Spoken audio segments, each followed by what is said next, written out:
Today we want to talk about the Jesuits. Hey, Jeremiah, close that door so that cold air will be coming through.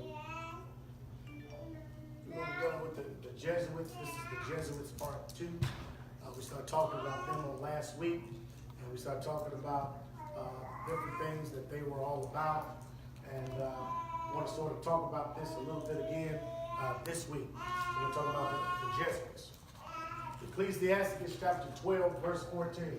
Come on, Aki. For God shall bring every work into judgment with every secret thing, whether it be good or whether it be evil.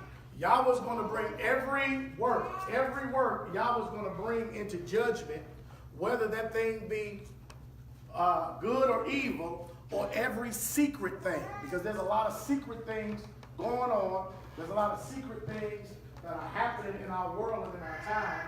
And Yahweh's going to bring all of those things up into manifestation so that everybody can see them. So nobody's getting away with anything.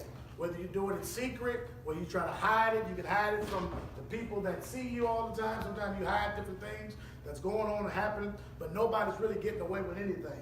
And Yahweh's going to bring every work into judgment. Whether it's good or evil, he's going to bring it, it's going to come into some type of a judgment. Proverbs 28, what it say? When the wicked rise, men hide themselves. When the wicked rise, men hide themselves. Come on. But when they perish, righteousness increases. When the wicked perish, when they are destroyed, then the righteous men and sisters and brothers can begin to increase. But something has to happen to wickedness in order for righteousness to be increased. Wickedness has to perish so that righteousness can begin to be increased into the earth. Same way it is. Light and darkness can't occupy the same space. You take a dark room, you flick the light on, darkness flees. Vice versa. You take the light out of the room, darkness comes. So we want righteousness to increase, so something has to happen to the wicked. The Jesuits. Everybody say the Jesuits. Jesuits. What we need to know and understand about them is that they are a military religious order of the Roman Catholic Church. And we have to focus on that word military. We just got through talking about how we're dealing in spiritual warfare. And we have to understand that spiritual warfare has to do with military, strategic, and military planning. This is a military religious order of the Roman Catholic Church that's in effect to this very day. They're in operation in effect to this very day. And they're doing strategic attacks naturally, and they're doing strategic attacks spiritually as well. Okay? And we're going to learn about that today. What have they been taught? Jesuits have been taught through the Jesuit schools and the universities, and there's a whole lot of them because they've had a lot of years to amass their influence within our world today. Because as we know, the book tells us that the world has been given over into the hands of who? The wicked. Okay? So what the Jesuits have been taught is they have been taught the acts of being a dissembler. All right? That's what they have been taught. One of the main tenets to what they have been taught is to be a dissembler. And the word dissembler has to do with concealing one's true motives. Concealing one's true motives and feelings or beliefs. They have this ability to conceal their true motives. They can conceal how they truly feel, and they can conceal what they truly believe. Dissemblers. The Hebrew word for the same word dissembler is alam. H5956, alam. And that means blind. It means dissembler, to veil from sight. How many people know that there's been certain things in our world that has literally been hid from our sight? Certain things we don't know. There's been backroom meetings. There's been meetings and councils and different things that have come together to talk and to meet about you, and you have no idea because you wasn't invited to the meeting or to the council. So they have blinded certain things from our sight so that we can't see or what's really going on. They have a disability. They've been taught how to conceal things. To conceal things. The word dissembler has to do with to conceal, to hide, to be hidden, to be concealed, to be secret. To be secret. They know how to keep a secret, and they know how to do things in a secret manner. That's why we brought the scripture up in Ecclesiastes that talks about even the secret things, even the hidden things would be the things that will go into judgment too, whether good or evil. The word dissembler has to do with hiding or to hide oneself. In Psalms 26:4, what did it say? I have not sat with vain persons. I have not sat with vain persons. Neither will I go in with dissemblers. Neither will I go in with dissemblers. These are these people called Jesuits.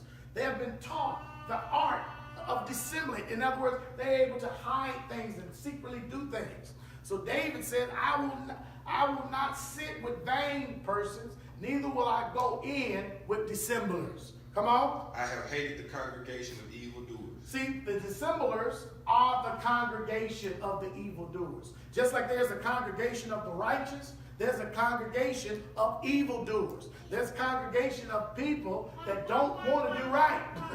And I know that's hard to believe to a congregation of people that want to do the right thing, but you have to know that just because you want to do the right thing don't mean that there's other people are going to want to do the right thing. And a lot of times we judge people based on the way how our hearts is like, how could they do that? Right. How could they? Anybody ever said that you heard something in the story or heard something on the news? Right. They said, man, how could these people do something? Anytime I hear anything about little baby, somebody doing something bad to a little baby child, man, something on the inside, my blood starts boiling. I mean, I get really, really angry and upset. And I say to myself, how in the world could somebody do that to somebody? But what I'm saying is, how in the world, I could never do nothing like that. But because I couldn't do nothing like that, or you couldn't do nothing like that, don't mean somebody is not in the world that won't do that. And it's proven because when we see it and hear about it, man, our blood pressure and everything goes up, goes through the roof. Right. So David said here, I hated the congregation of evildoers. Come on. And will not sit with the wicked. And will not sit with the wicked. I think David knew what he was talking about, huh? I think I'm gonna follow that pattern. I'm gonna hate the congregation of evildoers, and I refuse to sit with the wicked. Are y'all hearing that? Yeah. What have they been taught? These dissemblers, these Jesuits have been taught how to spy, even among their own brethren. They know how to spy among their own brethren. They believe no man, and they trust no man but the Pope and his instructions. Wow. Okay? So this is deep now. This is heavy. Right. The Vatican. Everybody say the Vatican. The Vatican. When we look at the Vatican, the word Vatican, it literally means divining serpent or the worshiper of the divine serpent. Wow. That's what the word Vatican means. So we have all these people all over the world who call themselves Roman Catholics. And if you call yourself a Roman Catholic, guess what else they call themselves? Christians. Right. So Roman Catholics are Christians. Yeah. So if you're claiming to be a Christian, then you're claiming to follow the Roman Catholic Church. Right. And that's a sad, sad, sad thing to when you understand the bigger scope of things. And I'm going to show you guys a few videos today where you're going to see that every denomination, whether you're Lutheran, whether you're CME, whether you're Baptist, Apostolic, Pentecostal, all of them are submitted to the Pope. Every last one of them. Yeah. Because they are the ones that have created this movement or this religion called Christianity. Right. And because you see the word Christian in the Bible only twice. Right. Twice. It's twice in the Bible. But yet still the whole world is Christian. Ain't that something else? Absolutely. Yes, sir. I noticed, like you said, Vatican really means like divine serpent. They call the Pope the divine one. Absolutely. Absolutely. And we're going to talk more about the Pope. You all in my message, Brother John. Brother Yohkanon. So Vatican, that's what it means, divine serpent. Matter of fact, when you look at the Vatican Museum, they have something called Marduk, the snake dragon sun god from ancient Babylon. And you see it there right in the middle. That's in the museum of the Vatican City, in their museum. That's their one of their logos of the Roman Catholic Church. This snake. Wow. The Vatican. Vitus means diviner, and can, and serpent. Diviner and can. Vatican. Vatican. Vitus means diviner, and the last part of that is can, that means serpent. The Vatican City and the St. Peter Basilica was built on the ancient pagan sites called in Latin Vaticanus Mons or Vaticanus Canis, which means hills or mountain of prophecy, the divine worship of Satan, the snake, dragon, sun god of ancient Babylon. Can y'all see him there? Get a closer look on it, on that slide there. Yeah. That's their logo. That's what they represent. Ain't that something? Wow. I mean, out in the open and flat out. See, people don't know how deep this thing goes. Wow. We just was born into a family of people who said that they were Christians, and we didn't know how deep this thing goes. I didn't know that every religion and every denomination was all connected to the Pope, whether you said you was non-Catholic or Catholic. Y'all hearing this? The Pope is considered the vicar of Christ. The vicar of Christ. The Roman Catholic Church is a universal church. It's a universal church. And we need to understand it about this universalism of the church. And the Pope that sits as the head of that church considers himself the vicar of Christ. And the term vicar comes from the Latin word vicarious, which means instead of. Instead of Christ. Instead of. Are y'all hearing this? So the Pope is sitting there saying, I'm Christ pretty much. I'm instead of him. I want all of y'all to worship, fall down, and bow down to me. Whether you understand that, know it, like it, that's what this is all about. It's about the worship of Satan. The term vicar comes from the Latin word vicarious, which means instead of. In the Catholic Church, the vicar is representative of a high-ranking official with all the same authority and power that Christ has. Calling the Pope the vicar of Christ implies that he has the same power and authority that Christ had over the church. Y'all hearing this? Yes. Here's the another Roman Catholic logo they use. And you see these two keys. Remember he told Peter wasn't Catholic, by the way. Peter was a Hebrew. Matter of fact, everybody in that Bible were considered Hebrews. Are y'all hearing that? And I wouldn't go through the whole thing and test and prove that, but we understand. If you can just read, just look up the word Hebrew, and look at the word Israelite, look how many times that's in the Bible, and look up how many times Christian is in the Bible. And you can clearly see something's going on. Because my mother taught me how to read that whatever something has the most of, chances are that's the subject of the book. So if Christian is in there only twice, then it couldn't have been talking about Christians from the very beginning. Are y'all hearing that? Just like the word Jew. The word Jew is found in the 9th book of the Bible. And where the book that it's loaded with is the book of Esther. It's loaded. You'll see the word Jew almost every other line in the book of Esther. And that's the book that they use a lot of times to validate who they are. But that word Jew, when you look at the English Bible, it didn't come to the 9th book of the Bible. You won't see the word Jew until the 9th book of the Bible. That means the first 5 books, they were all considered Hebrew and Israelites. Hallelujah. Hallelujah. So these 2 keys here you see on this logo is one of their symbols. And this was the thing where when Yeshua was talking to Peter, he said, upon this rock I'm going to, he said, who do men say that I am? Y'all remember that, right? He said, some say that you're Jeremiah, some say that you are Elias the prophet. He said, but who do you say that I am? And what did Peter say? Thou art the Christ, right? Thou art the Christ, the Son of the living God. And then he said, flesh and blood has not revealed this to you, but this was revealed to you by my Father which is in heaven. He said, Peter, upon this rock I'm going to build my church, and the very gates of hell will not what? Prevail against it. And he said, Peter, I'm going to give you the keys to the kingdom, that whatever you bind on earth is going to be bound in heaven. And whatever you loose on earth is going to be loosed in heaven. So they took the keys there, and there's logo, as you can see, the Roman Catholic Church, these keys with the Pope's hat sitting on top of it here, and they're trying to come from that particular thing. And they call Peter is supposed to be the first Pope. Oh, wow. Ain't that something else? In their theology, that's what they teach. Wow. Okay? So we need to know that and understand this is where they come from. They're taking Peter and they ordaining him as the first Pope of the church. And because he was the one given the keys by the Messiah.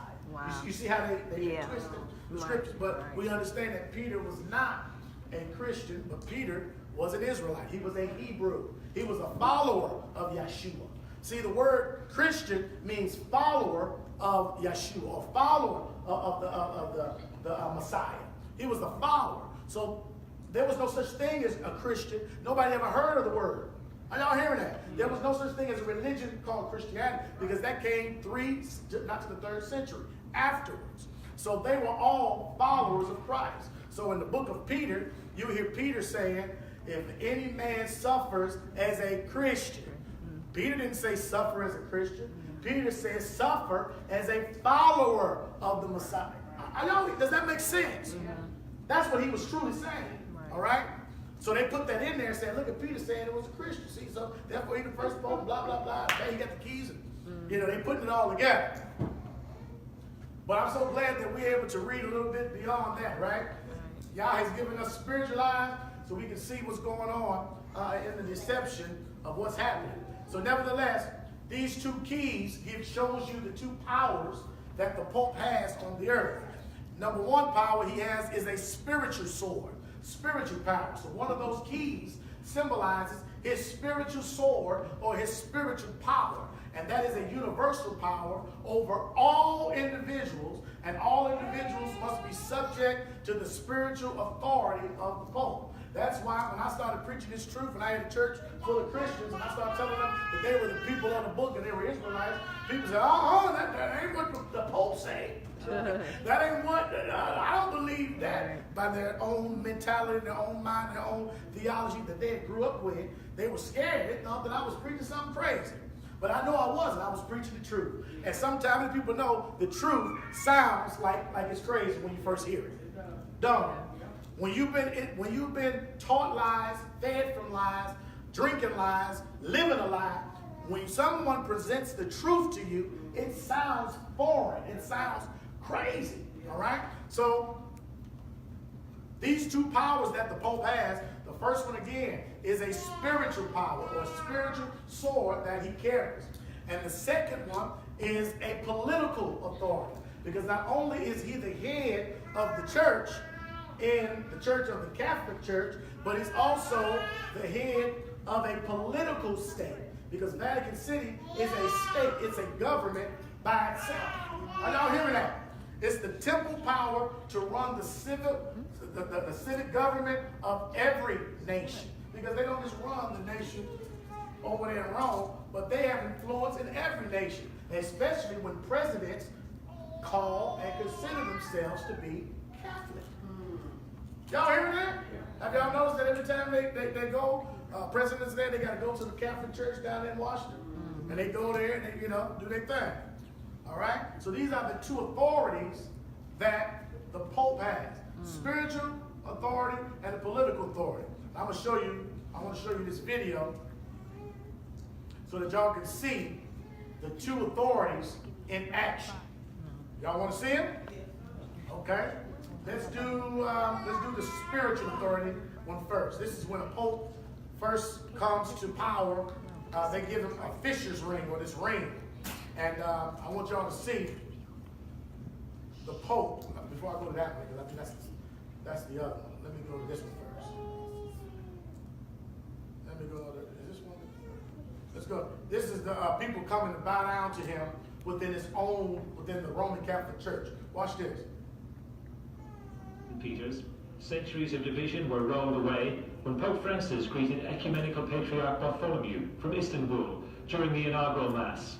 Such a meeting has not taken place since what is known as the Great Schism, which split Western and Eastern Christianity in 1054. 34. Oh, not that one. That's the other one. Let me show you this one first.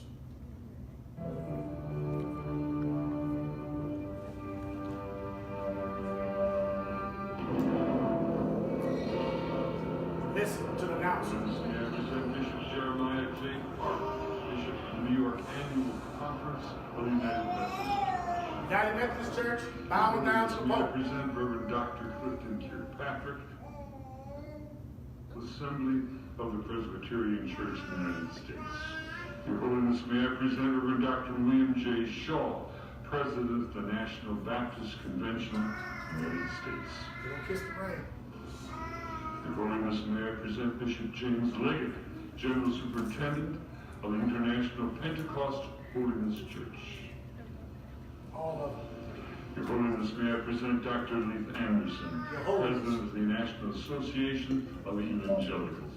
Your Holiness, may I present Bishop David H. Benke, President of the Atlantic District of the Lutheran Church, Missouri City. Your Holiness, may I present Reverend Dr. A.R. Bernard Sr., President of the Council of Churches of the City of New York. Your Holiness, may I present the Right Reverend Mark Sis, Bishop of the Episcopal Diocese of New York. Y'all see that? All denominations come from the Catholic Church. I don't care what kind of denomination you are. You all come from there, and you just saw in that video, they all pay homage to what they call your holiness. Now, here are the heads of state coming now to bow down pretty much to the Pope. These are the political leaders and heads of state. Watch this video. World leaders had attended the Mass and delegates from 132 countries were present when the Vatican said 6 sovereigns had made the trip to Rome, including from Belgium and Monaco. One of the first greetings was for the President of Italy, Giorgio Napolitano. An Italian cardinal had been one of the strong favorites to succeed Benedict XVI before Pope Francis was elected. Crown Prince Philippe of Spain and his wife were among those the Pope greeted. Philippe was one of 3 crown princesses who was present.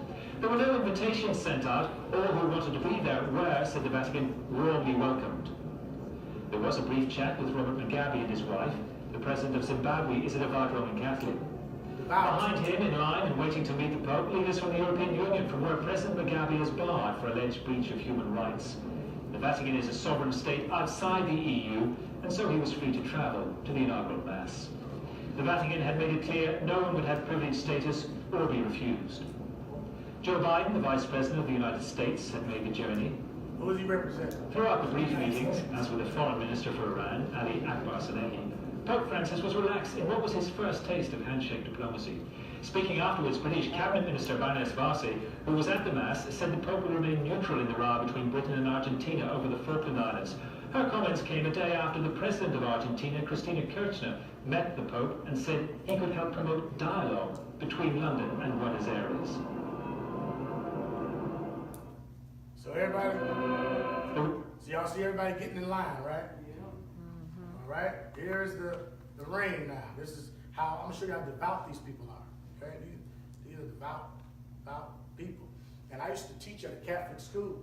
And when I taught at this Catholic school, we went down, they had some kind of convention or something at the UIC.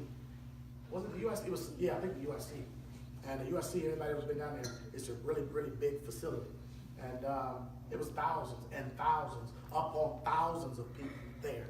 And when the priest was talking, you know, they'd be talking out in the vestibule, and you could be talking and all that kind of stuff. Yeah. When everybody got to the area where he was speaking at, and he didn't have no loud, you know, in most of our churches, we got loud microphones. We, come on, tell him yes. Come on and tell him. You know, we yelling all out. He was talking like this. It was thousands of people there, and everybody in there was shutting up. Wow. Not saying, I said, this is off the chain. I could hear the loud noise as I was walking and coming close to where he was. The noise, when it got to a certain point, the noise stopped. Wow. Everybody was standing up, right up on the stage, right where he was. Everybody was crammed in, shoulder to shoulder, and wasn't nobody saying nothing. Wow. And he was whispering. And you could hear a cockroach on the floor. I'm telling you, off the literal. I said, boy, this could happen in one of our churches. Boy, you know, we'd be saying, go ahead now, preach, or whatever. I said, wow, this man is whispering and everybody's quiet, off the chain. So look at this. This is the fisherman ring bestowed upon the Pope.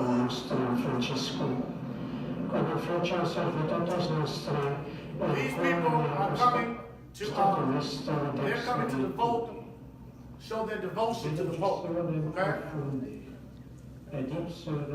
Typically the Pope is seated, but he just happens just to be standing. But typically they all have been seated. Let me show that part. When he's sitting in that seat, he's sitting in the seat as the representative of Christ. Cardinal Nicholas, Listen to what they say. Dean of the College of Cardinals, now presents the ring, the fisherman's ring, to Pope Francis.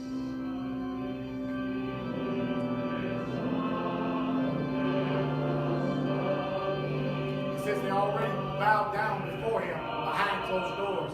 They're just doing this so everybody can see what they're doing. But they've already given the pledge their allegiance to him all the time.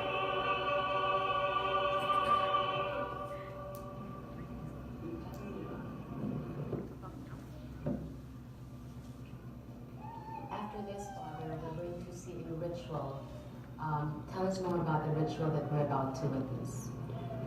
Now, 6 cardinals, 2 cardinal bishops, 2 cardinal priests, and 2 cardinal deacons will come to the Pope and make an act of obedience. The cardinals already made their act of obedience immediately after Pope Francis was elected at the Sistine Chapel, but this is more of a symbolic act of obedience. You see them coming to the Holy Father, kissing his ring. Something significant here. Pope Francis received the cardinals standing up, not sitting down, because the chair is a symbol. But instead, again, Pope Francis chose to meet them standing up, embracing them. Look at that.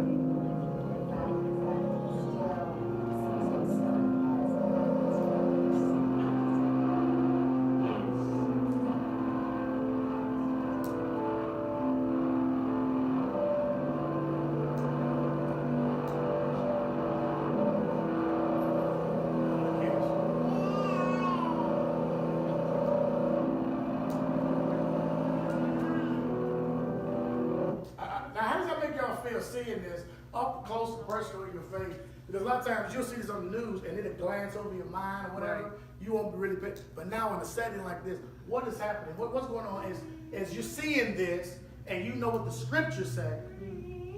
What is it doing? What is it doing? Come on, give me some dialogue. Like we think of vain traditions of men and how they just that stuff has anything to do with the Most High. What is it you say, Jay? Too early, okay. Okay, well that's what they're doing. That's what it's doing. In the light of the scriptures. How does that make, what does that make, what's running through your mind? How are you looking at this? I'm looking at him like a type of anti-Messiah figure. If he got that much influence, I don't know, it just makes me, I don't know. That's just what I'm thinking. Like, that much power was kind of making me want to go into just really breaking it apart. Breaking it apart. Now, y'all know how, typically how we are when we have a pastor or leader or somebody, and you know how we are, like, man, you know, that's my pastor, that's my church, whatever. They feel the same way about the Pope. They feel the same way about it. Just like we feel about, you know, our leaders and our people, they feel just that way about him. Mm-hmm. But even more deeper commitment, because they believe he's really this manifestation of Christ on the earth. With absolute power, absolute authority, and it's a universal, you know. That's why he has world leaders coming to him as religious, as well as them 2 swords, spiritual and political authority on the earth. All right, so I wanted y'all to see that, and wanted y'all to really, really, really understand what's going on and what's happening. Okay. All right, so y'all saw them videos, right? And y'all feel a certain way about it. Let's go on. This other guy, his name is, say that name. Adolfo Nicholas. He's otherwise known as the Jesuit, and they call him a man called the Black Pope. And he's a mysterious man who almost never steps out of the murky netherworld of end times. But when U.S. President Barack Obama said he was going to launch a missile strike on Syria, Adolf Nicholas spoke up, and within 24 hours, Obama had backed down. Let me show you who this guy is. He is the Supreme General of the Society of Jesus, is the official title of the leader of the Roman Catholic religious order, the Jesuits. Remember, the religious order of the Jesuits is a military order. Okay, they have orders, all right? And he's the leader of them. He is generally addressed as Father General. What the book tells us about calling people Father. Are we supposed to do that? All right. It says the position sometimes carried a derogatory nickname of the Black Pope. The current Superior General is the Reverend Father Adolf Nicholas. Okay, that's the name that he goes by. This is what he looks like. He's the one that's dressed in black. Okay, and he typically wears black all the time. Okay, let me see. I got a little short video on him, just so you can hear his voice a little bit. He seems like, you know, a person that you can listen to, and you'll be like, oh, he wouldn't harm a fly. You know what I'm saying? Listen to his voice for a minute.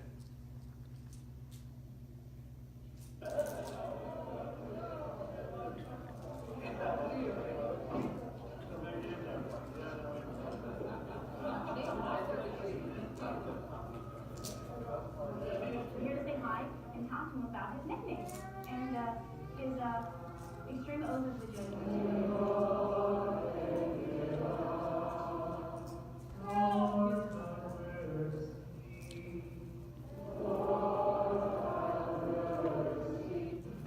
The prophet comes as one who sees things with the eyes of God, because the prophets bring also the shadow side of reality. And they tell us also where things are not going to according to the heart of God. And they speak of the anger of God and the sadness of God. We live in a world that has become so difficult that people do not know anymore where the causes are of the pain or of the... So you would listen to his voice and hear what he sounded like, and you know, it would go off like, oh, okay, this is just a regular guy, this is a regular dude. And you wouldn't think that like he could be sinister or anything bad or anything wrong. Just like when you listen to Pope Francis or any of these other popes that have been, you wouldn't think on the outset that they would be these workers of unrighteousness. You wouldn't think that, okay? This IHS is one of the logos for the Jesuits, all right? And what the IHS stands for, the I and the H are the first two Greek letters for Jesus. Because remember, J was a new letter that came. But it's before, like if you go look at the Bible that was written in 1611, you'll see I in place of the J for Jesus, okay?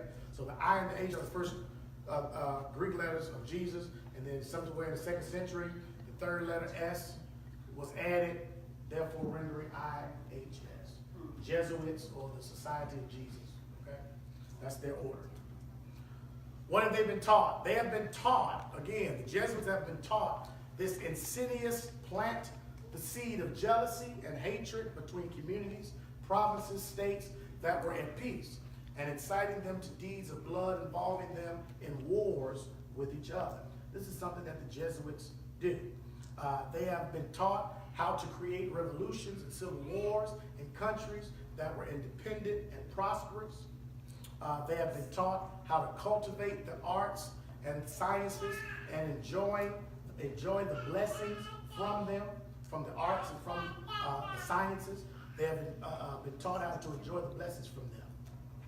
They have been taught to take sides with the combatants and to act secretly with your brother Jesuits who might be engaged on the other side, but openly opposed to that with which you might be connected. In other words, if me and you are both Jesuits, and I know you the brother working in another country on the other side, and I'm a Jesuit, you know, I'm winking at you, say, hey man, I gotta oppose you, but we know we're really working together. It's all good. Are y'all hearing that? Yeah. That's how they work. And it looks like you look at the Democratic Party and the Republican Party, and they arguing, fighting, and going on, and all of a sudden all that's over, election season's over, now everybody's friends, they eating, drinking, and it's business as usual. Because they're two sides of the same coin. They're working for the same thing, the same goal. Y'all hearing that? Yeah. These Jesuits have affected all society. They have been taught how to extend that only the church might be the gainer in the end, and the conditions fixed in the treaties from peace, and that the end justify the means. In other words, their mind has already been fixed. You ain't gonna change their mind. They're already sworn oaths and different things of that nature to do the things that they're gonna do, and nobody's gonna stop them because the ends are gonna justify the means. There's a book called The Secret History of the Jesuits by Edmund Paris. The Secret History of the Jesuits, and he names about 10 facts about the Jesuits, and we're going to close out with these 10 facts and these 10 points. Is that all right? Yes. All right. Facts about the Jesuits. Pope Clement abolished the Jesuits as a society in 1773. He abolished them. In other words, he said, man, this group is too wicked and too sinful. We're going to abolish them and never allow them to ever work again for the Catholic, the Catholic Church with doing the things that they do. And he said, I know by me doing this, I've already signed my death warrant. And about 9 months after he did that, he died. And he said it was because of poison or something. Something happened to him. Oh, get the door for the brother, Jeremiah. Get the door for the brother. It's not working? Yeah, hustle up. He might have something in his hand. All right. Another facts about the Jesuits. No other entity on earth was expelled and suppressed by Catholics and non-Catholic countries as the Jesuits. Y'all hear this? They were expelled and suppressed by Catholics and non-Catholic countries as the Jesuits. Watch this. Hitler model. Another fact about the Jesuits. Adolf Hitler, modeled his dreaded SS Army and party after the organizational structure of the Jesuits and the Roman Catholic Church. Did y'all know that? He patterned his stuff after them. Another fact about the Jesuits, over the last 400 years, the Jesuits have succeeded in establishing the largest worldwide network of schools and universities. This is absolutely critical to understand that there are universities that are Jesuit universities that some of us have been going to, that sending our children to, parents have went to. Some of the leaders of the world went to Jesuit universities, got Jesuit training, had Jesuit classes, and learning the things that I was just talking about. So they've been working to create schools and universities and having a school of thought that people can understand and assimilate to. Are y'all hearing this? Another fact about the Jesuits, ages of Jesuits have been responsible for assassinating many heads of states over the centuries. That's what the guy had in his book. They have been responsible for assassinations. He talked about Abraham Lincoln assassination. He talked about John F. Kennedy assassination. Did those things in the book. Said Jesuits had their hands in those kind of assassinations. Y'all hearing this? The Jesuits, another fact about the Jesuits are responsible for fomenting the Two Worlds War and escalating the Vietnam War after President Kennedy's assassination. Did y'all know that? I didn't know that until I read the book. The Jesuits are responsible for fomenting the two world wars and escalating the Vietnam War after President Kennedy's assassination. More facts about the Jesuits. After Pope Pius was freed from exile in 1814, his first order of business upon returning to Rome was to restore the Jesuits' order. Because obviously he had to be influenced by them. Off the chain, ain't it? See, this is the stuff that we don't see because we have not been rooted in reality. We've been rooted in mysticism. They've had us as the people of the book look at every which way but into reality. And when you begin to look into reality, you begin to see like, oh, this is what these folks been ruling the world. And they got me in some type of mystical type of thing. But we have to come to reality. It's called cognitive dissonance. Cognitive dissonance is when you're so dissonant, you're so not into reality. You're in another place, and you can't understand what's really happening and going on in this world and on this earth because you're cognitive dissonant from it. You're not steeped into reality. We have to have more sensory perception because sensory perception is rooted in reality. Are y'all hearing that? Yes. Another fact about the Jesuits, the Jesuit order took over the office of the Inquisition shortly after it was sanctioned, and this led to the martyrdom of millions of what they would call saints. Jesuit order, because they are military part of the. Why would a religion need a military? I'm thinking that way. Well, obviously, they didn't understand that all of that plays a role together. You have to have a military if you're going to be a religion. You're enforcing this thing, forcing a thought and a way of thinking on people. See, Yeshua told his disciples to be what? Harmless as doves. Be wise as serpents, but to be harmless as doves. So they wasn't trying to make you worship the Messiah. They wasn't forcing you to do that. They was demonstrating his power, demonstrating what he does, and people were compelled to come because, man, look at what they're able to do. Look at what they're able to make come together. But these other group in the 3rd century started doing it by force under Constantine, killing folks, saying, you're going to be this way or die. Are y'all hearing that? Facts about the Jesuits.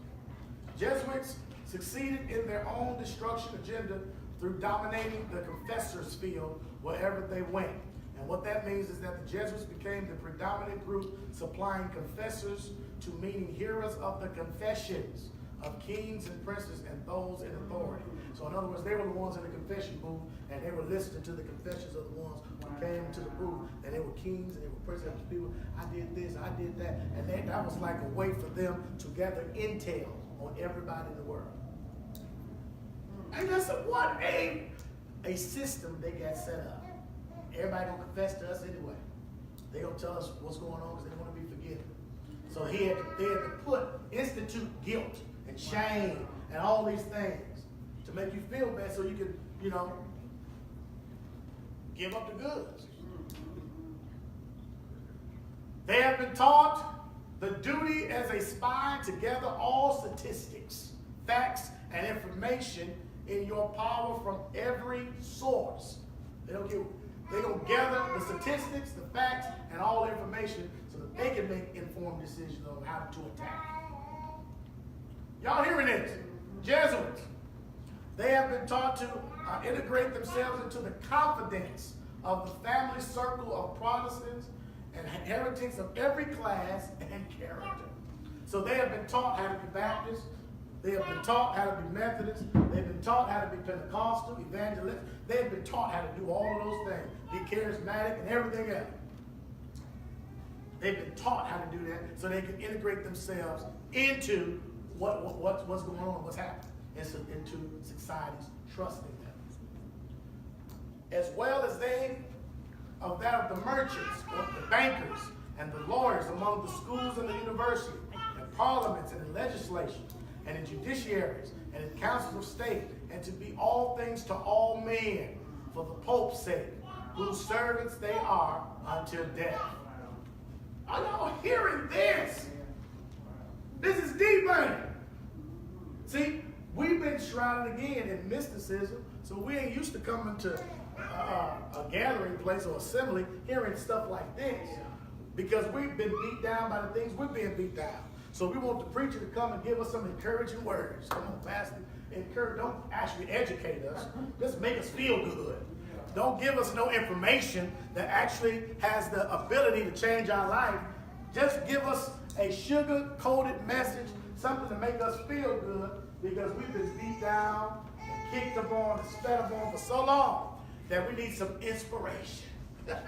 So sing us a song, sing us a melody from heaven, give us words that's going to inspire us, but don't try to give us no information. So we're used to coming in, not getting information and things that's going to actually help you to know what's really going on in our world. So these people have affected every part of life that you deal with. Banks, how many people got a bank account? All right? So that's affecting you. To know that they're in every sector of life, being a dissembler, concealing things, hiding things. Lawyers, all the schools and universities, parliaments, legends. I mean, that's everything, ain't it? But they're involved in those type of things. And look at what the Israelites involved in. Just coming to find out who they are. So once we get off that tip, okay, now I know who I am. Now I know that I was called for something. And now I need to get busy building that world and doing that. Get started creating. Got time to be arguing and fussing and making YouTube videos talking about people. I ain't got time for that. I got to get busy with doing the work that the Most High told us to do. Hallelujah. Hallelujah. There's a work for us to do. The Jesuits just have a simple lust of power and filthy earthly gain of domination. 1 John 2:16, what it say? For all that is in the world, the lust of the flesh, and the lust of the eyes, and the pride of life, is not of the Father, but is of this world. How many people know that to be true, ain't it? Ain't that the truth? Ain't nothing in the world but the lust of the flesh, the lust of the eyes, and the pride of life. And the world passeth away, and the lust thereof. But he that doeth the will of God abideth forever. He that doeth the will of Yah is going to abide forever, because this world is going to pass away. In other words, this world system is going to get off track, and we have an opportunity to put it on the right track, the track of righteousness. But if we don't know what is the right thing to do, then we're going to have a hard time putting this world on the track of righteousness. Hallelujah. Because just like Satan got people on this earth, Yahweh got people on this earth too. And Satan is using his workers and his people to bring about what he wants them to do. Well, that's the same way. That's how it works. Yahweh is working in us to bring about his work. Because it was Yah in Christ reconciling the world back unto himself. So he hasn't stopped using that method. Yahweh uses people to bring about what he wants to do in this earth. Hallelujah. The Roman Catholic Jesuits are the most crafty, dangerous enemy to all of humanity. Psalms 83 and 3, what did it say? They have taken crafty counsel against thy people and consulted against thy hidden ones. Y'all see who the crafty council is. They have had councils all the way from the 3rd century. The Council of Nicaea. And don't they call them the council? The Council of Trent. The Council of this. So y'all see who the councils are. They have taken crafty counsel. They prophesied this way back in Psalms. They have taken crafty counsel against thy people and consulted against thy hidden ones. What did they say? They have said, come and let us cut them off from being a nation. Come and let us cut them off from being a nation. That the name of Israel may be no more remembered. Take the name of Israel out of their mind. Take it out of their consciousness. Don't let them remember who they were. Israel. Power and prince with Yah. Hebrews, one that crosses over.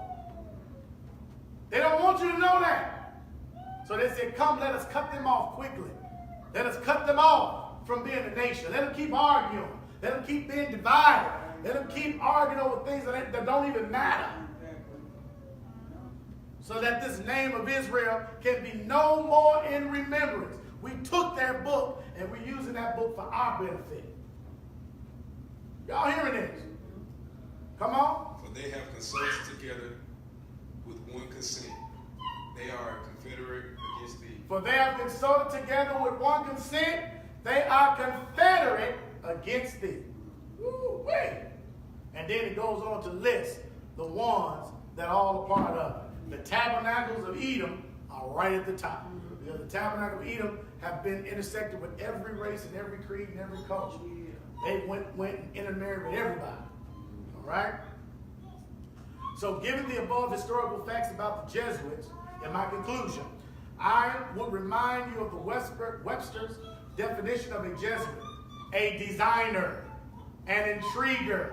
What did it say about Esau? He was a deceitful and designing man. So the Webster Dictionary defines the Jesuits as a designer. They're able to design stuff and make stuff look like something, but it ain't really what it's supposed to be. Designer and an intriguer. If the Church of Rome prevailed, the Pope would be the universal king. The Jesuits are here to plot and scheme, and if possible, take from us the noble heritage of our civil and religious freedom. The rules of the Jesuit order justifies theft, lasciviousness, lying, false witness bearing, suicide, and the murder of parents and other relatives. The greatest crimes in history committed against individuals and nations have been committed by the Jesuits. Whatever Jesuits are, they have to torch, to burn, the sword, to slay, the Inquisition, to torture. Y'all got that? Shabbat shalom. What y'all think about that word? Stop that video. What y'all think about that word today? Who are the Jesuits?